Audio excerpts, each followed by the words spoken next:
예, 에스라 말씀이 좀 이렇게 떨어져서 지난주에 한번 1장부터 6장까지 봤고요. 그 다음에 7장부터 오늘 10장까지 마지막 말씀인데, 앞부분을 또 간략하게 말씀을 드리려면 이렇게 그 예루살렘으로 이제 돌아가는 것을 3번을 합니다. 첫 번째는 BC 537년경에 수르바벨로 인하여서 이제 고레스 왕 때죠. 그래서 성전을 건축을 하려고 예루살렘으로 이게 돌아갑니다. 포로 상황이에요. 계속 상황인데도 불구하고 고레스가 나름대로 선정을 베풀어서 이제 너희들은 그곳에서 총독의 지시를 받으면서 성전 그래 짓고 살아라. 내가 허락해 주겠다. 뭐 이렇게 이제 허락을 합니다. 그때 이제 수르바벨과 함께 성전의 회복을 위하여 이제 돌아갑니다. 그로부터 한 7, 80년이 지나고 난 다음에 BC 458년경에 에스라, 오늘 읽었던 말씀, 에스라 후반전의 말씀으로 이제 이번에는 왕이 바뀌어요. 아닥사스다 왕이라는 사람으로 인하여서 이제 다시 한번 돌아갑니다. 그때는 이제 에스라가 이렇게 이제 지도자가 되어서 이제 돌아갑니다. 이게 약간 시간차 간격이 있어요. 몇십 년의 시간차는 있는데, 이 1차는 성전 건축을 목적으로 돌아간다고 한다면, 이번에는 내면, 마음, 신앙 부흥회를 하러 갑니다. 그래서 그들의 백성의 회복을 위하여서 에스라가 돌아갑니다. 그러니까 어떻게 보면 수르바벨은 건축가라고 한다면, 에스라는 이제 말씀 연구가 있지요. 그래서 오늘 읽었던 말씀에 보면 7장 10절에 에스라가 여호와의 율법을 연구하여 준행하며 율례의 규례를 이스라엘에게 가르치기로 결심하였다. 그래서 아닥사스다 왕에게 허락을 받고 그 조서를 받고 그곳에 가서 모든 것들, 예를 들면 뭐 그냥 간 게 아니에요. 은과 금과 또 먹을 것과 또 충분히 먹을 것을 가지고 이렇게 돌아갑니다.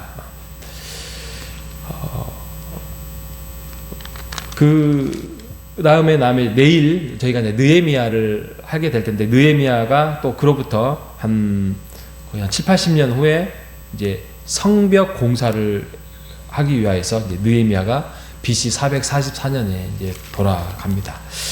자, 7장에 가면 에스라가 이제 계획을 세워가지고 조서를 왕에게 보내면서 왕에게 여러 가지 은금, 소금, 이런 것들을 함께 선물로 받고 이제 돌아가면서 하나님이 우리 또 이스라엘 백성을 사랑하사 이방 왕인데도 불구하고 우리에게 말씀으로 내면으로 다시 한번 회복시키려고 이제 우리가 간다라고 찬양을 합니다. 근데 그 거리만도 1450km예요.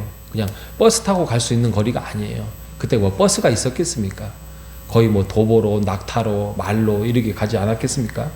1450km를 이제 수달을 이제 갈 수 있는 거죠. 그래서 에스라와 백성들이 돌아가는데 1차 때에 비하면 초라합니다. 왜냐하면 1차 때는 한 5만 명이 갔거든요. 근데 이번에는 돌아오는 인원이 2,000명 정도예요.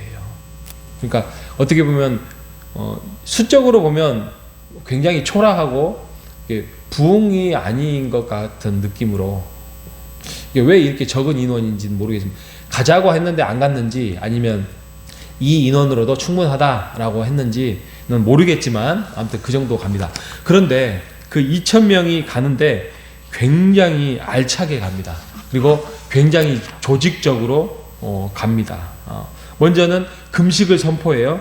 금식을 선포해서 그곳에서 우리가 가는 길 동안 또 가서 우리가 대개혁을 할 텐데 하나님께서 함께 해주시기를, 그래서 금식을 선포하고 또 성전 봉사자를 선택을 합니다.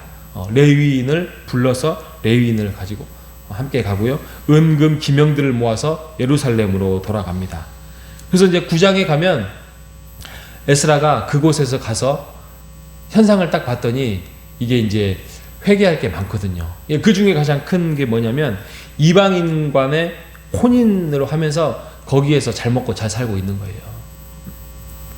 근데 이당이 오늘날로 우리가 적용을 하자면 그냥 어쩌겠습니까? 이렇게 함께 부부가 이방인인데도 불구하고 함께하면 하나님께 회개하고 앞으로는 이방인인데도 불구하고 우리가 전도하여서 이 가족과 함께 자녀 교육 잘 시켜서 신앙 교육 시키면 이럴 거 아니에요. 근데 그거에 대해서 영적으로 도덕적으로 다시 한번 우리가 재건을 해야 됩니다. 그러면서 개혁과 회개 기도를 하면서 우리의 그 이스라엘 백성들의 자본에 대해서 범죄에 대해서 하나님이 진노를 내리지 않도록 또 회개를 요청을 합니다. 그러자 10장에 백성들이 그러한 기도와 함께 반응하면서 앞으로는 우리가 죽어도 이방인과의 통혼을 금지하겠습니다. 그리고 돌려보내겠습니다. 라는 자발적인 어떤 반응과 순종이 나타나게 되죠.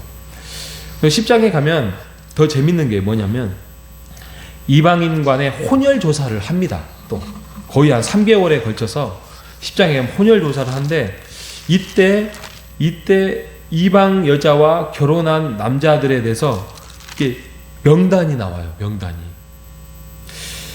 저는 이 말씀을 보면서 아니 이 명단이 부끄러운 건데 그리고 굳이 성경에 이것이 기록될 필요가 있을까? 제가 한번 세봤어요. 113명입니다. 그래서 44절에 보면 10장 44절 마지막인데요. 이상은 모두 이방 여인을 아내로 맞이한 자라. 그 중에서 자녀로 낳은 여인도 있었더라. 이렇게 끝나버려요. 뭐 어떻게 했다, 뭐 회개했다. 그래서 하나님의 은총이 임했다, 하나님의 영광이 임했다. 이런 좀 그럴싸한 내용으로 마무리가 되는 게 아니라 에스라는 이렇게 이방 여인을 맞이하여서 끝냈다. 이렇게 끝나버려요. 뭐지? 뭘까? 곰곰이 생각을 해봤습니다. 근데 이것조차도 부끄러움과 사람 이름을 통하여서 앞으로는 우리가 이방 여인과 함께 결혼하지 않겠습니다. 하나님이 원하시는 일을 우리가 하지 않겠습니다. 하나님이 기뻐하시고 하나님이 원하시는 일을 행하겠습니다. 이 말씀 아니겠습니까? 우리 삶도 그런 것 같습니다. 우리가 가지고 있는 좋은 것만을 하나님께 가져오기를 원해요. 그래서 하나님께 감사, 기뻐하는 거, 축복하는 거 이런 것들을 우리가 하나님께 나오길 바라는데 하나님은요 우리의 모든 것들을 다 아시잖아요. 다 아시고 우리의 부끄럽고 죄 많은 거 그거조차도 하나님이 아시잖아요. 그리고 잘 생각해 보세요. 우리가 범죄일 때, 우리가 하나님을 깨닫지도 못할 때에, 또 하나님께 나아오지 못할 때에 우리를 사랑하셨다라고 했습니다.